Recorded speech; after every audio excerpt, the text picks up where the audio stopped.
Police on Saturday strongly refuted allegations that Robert Kyagulanyi was under house arrest, clarifying that the new leader was at his home in Magere, but to date, there is still heavy interagency deployment at the same venue. Only neighbors are allowed to pass by Kyagulanyi's fence to access their homes. The Kyagulanyi Center is at his home in Magere in Wakiso district. If we were to arrest him as security agencies or police in particular, we would make it known and the reasons for his arrest. According to Lewis Rubongoya, the Secretary General of the National Unity Platform, Kyagulanyi's family indicated that they had run short of food, prompting Rubongoya to respond immediately. These are food supplies, as you can see. These are the things which our president's wife had said she needed to be able to use at home. As you know, for 5 days now, they're under house arrest. She's not allowed to leave. She's not allowed to do anything. Visitors are not allowed to go in. However, Rubongoya was forced to wait for several minutes at the roadblock before police turned him away. Not even the food supplies he had carried were allowed to be collected from him. The police basically said they have to consult, and the consultation took long. I mean, I kept asking them what's going on. They said, you have to wait, you have to wait. So it's unfortunate. And of course, it clearly tells you that the police is lying. Because if they say, you've seen, there are blockades which won't allow you to access that place without restriction. So if they say he's not under house arrest, then why put all these things there, the barricades? Rubongoya and videos circulated by Kyagulanyi indicate that police went beyond merely surrounding the home and forced their way inside. Not changed my clothes in days. I want to be home. I want to be free. I want to take care of my people. But the military and police have taken over my home. They've vandalized my gate. They are in charge of my gate. They've cut the padlocks. They've cut power at my house. They've cut off,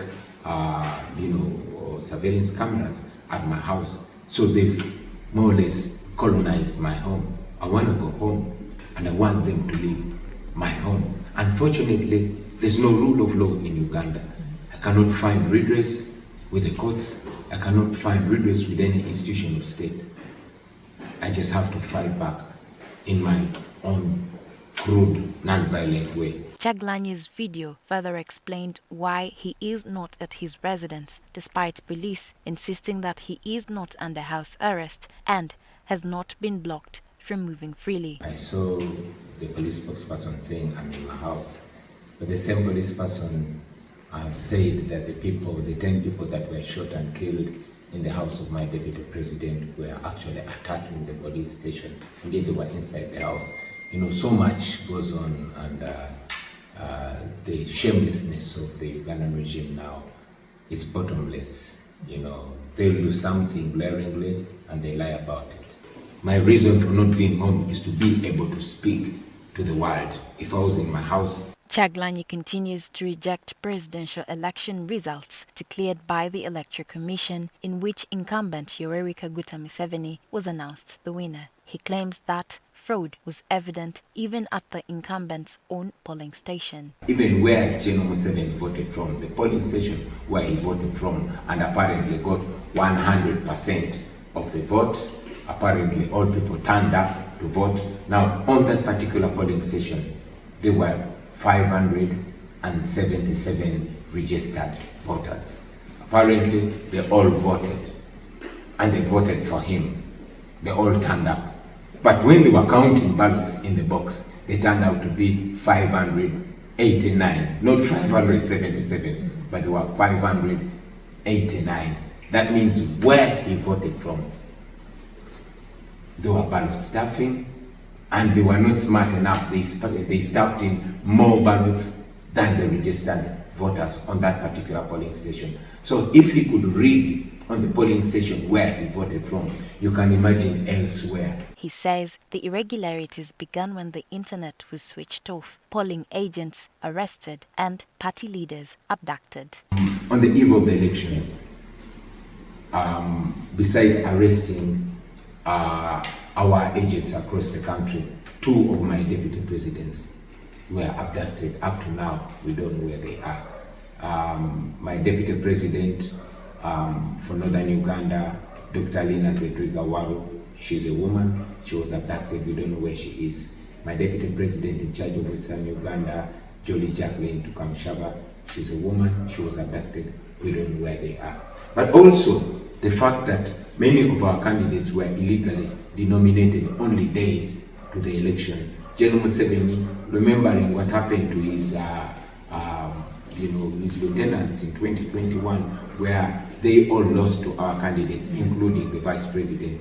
He made sure that his vice president is unopposed, his speaker of parliament unopposed, the husband of the speaker of parliament unopposed, the deputy speaker of parliament unopposed, the prime minister unopposed, minister of finance unopposed, and many other senior government officials. Now these became unopposed because they illegally and unceremoniously denominated our candidates that were running against these senior government officials. Kyagulanyi says he does not believe in settling the matter in the courts of law, citing past experience. The judicial system in Uganda is not independent at all. In the previous presidential election petitions, the Supreme Court has ordered for certain reforms. They've been completely ignored. The court in Uganda is impotent. Even when they instruct something, the military can dismiss it and nothing will happen. So we don't have hope in the judicial system of Uganda. Moving on is resigning to slavery. We've said it many times that living under a military dictatorship of 40 years is like slavery.